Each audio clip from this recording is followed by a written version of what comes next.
Well, Jaylyn, on behalf of the audience and myself, since we're taking care of ourselves, thank you so much for sharing not only your knowledge, but your wisdom and your heart, because it's obvious to everyone in the audience and to me that, as you were speaking, our bodies were registering. We were getting chills. That is not illusion. That's intuition. That's your gut and your whole body saying, this resonates truth. I so appreciate everything that you've said today. I know we have just a few questions before we close. Right. And I hate to even break the spirit of it, but in the interest of wrapping this up, there was a question about lobelia as a preventative. I have seen, I did have one client that started using, she had really severe asthma and she started using it as a preventative for asthma attacks, and it worked phenomenally for her. She just took a few drops every day and it worked wonderfully for her. However, you should know that if you're having asthma attacks, you likely have a lot of that mucus buildup that is creating some of these issues. And so I would still do a cleansing detoxification routine to make sure that you're actually taking care of what is causing that problem in the first place. But yes, you can use it as a preventative, but it's better to clean that out and not have to use that. That's what I would say to that. Yeah. Thank you. Secondly, obviously, we're not all flying to Utah to get assistance from you directly.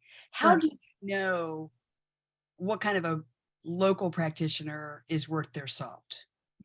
Wow. This is a difficult one. There are a lot of armchair herbalists out there. Experience. If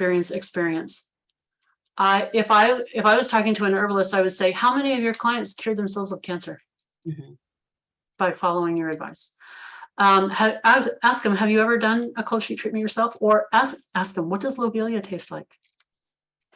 Ask them what the herbs taste like. If they have not done these things themselves, they are not in a position to tell you to do them. Ask them, when they make a recommendation to you, say, when you did this for yourself, what were your results? That's the first thing I would ask. You want people who believe in it enough that they have done this. They have the experience of doing it with clients. It's not, I just started reading up about the medicinal properties of herbs, and this is what I learned about this, and this is what I learned about that. And that's what I call, armchair quarterbacks, armchair herbalists. They don't have the experience in the trenches. They've never made a tincture before. They've never foraged before. They've never, chewed up a wild plant and had a bad reaction, or even a healing reaction. They've never been in the trenches with someone who's ill, really, really ill, and had to use all of their knowledge of the body systems and how they work, and had to use their intuition, and had to use, okay, suddenly this is how the body is reacting. How do we help it through that? And had to problem solve on the fly when someone's life is in jeopardy. When you find an herbalist who has done that and can do that, then when they're telling you what to do to cleanse your body and to heal your body, you can trust a whole lot more what they're telling you. That's what I would look for. And when we spoke before, I want to reiterate something that you said, and that is just now, even whenever you're going to recommend anything to your own family, do it on yourself. Yep. Always do it on yourself first. Always do it on yourself first, so you know what to expect. Even though each body reacts a little differently, at least you know. Yeah. Age. Yep. Okay. Are there any books that you would recommend to the audience? Because I know everyone is going online and ordering lobelia and comfrey root and activated charcoal as we're speaking, but what kind of books would you say are of true value? The first thing I would do is get a really good textbook on anatomy and physiology. There's a really good textbook out there. It's not that expensive. It's called The Structure and Function of the Human Body. It's used in colleges to teach anatomy and physiology. And you don't have to memorize everything that's in it, but it's really, really helpful to have on hand. It is a really good idea to get a thorough understanding of what each organ does, what its function is. You don't have to remember what interleukin 4 and interleukin 5, you don't have to, know what DMT and all of these other things are, all these chemicals. You don't have to know that. You need to know the overall picture. Purpose, Will yeah. be far more effective with the overall picture than when you will be with a whole lot of details. I would suggest just a really good anatomy physiology textbook that you can read through in your spare time and get a good understanding of. When it comes to nutrition, start with Dr. Christopher's book, Regenerative Diet. He explains why we use a specific diet for cleansing and healing the body. When it comes to herbal medicine, if you really want to learn specific herbs and what they do, I would get his book. It's called The School of Natural Healing. It is huge. It's about that thick, and it's very expensive.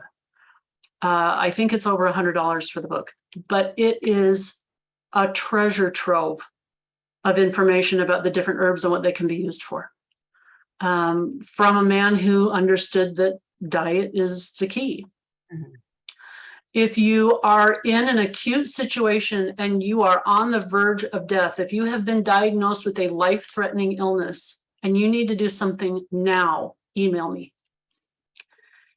I'll give you some additional resources.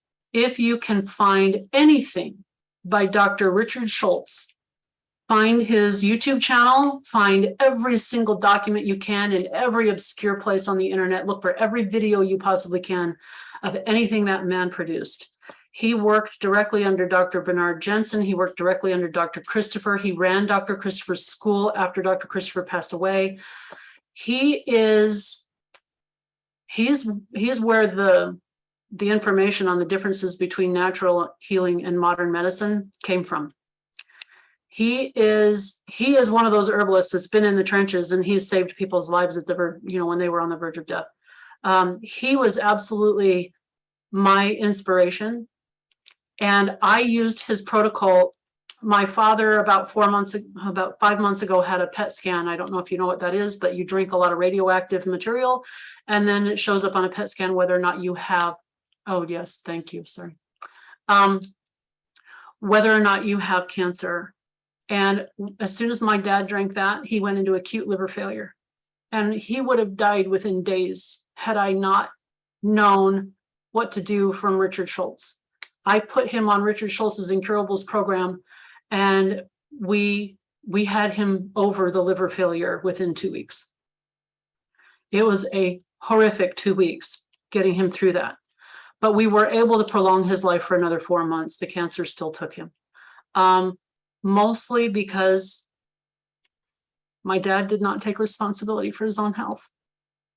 He left it for us to do. He expected me to be able to do it. And unfortunately, when your patient will not take their own responsibility, there is nothing you can do. You can be one of the best herbalists on the planet. You can be one of the best healers on the planet. But if your patient will not take responsibility and get off their butt and do some things for themselves, they will not get well. And my dad was ready to go. So he went.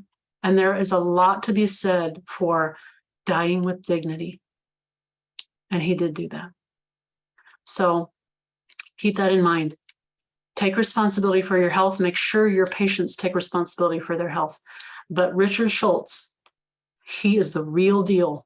If you want to know how to really use natural healing the way it was designed to be used, and the way it was used before modern medicine got involved and watered it all down, Dr. Richard Schultz is your number one source. I give him the highest possible recommendation. He saved my dad's life back then. Thank you.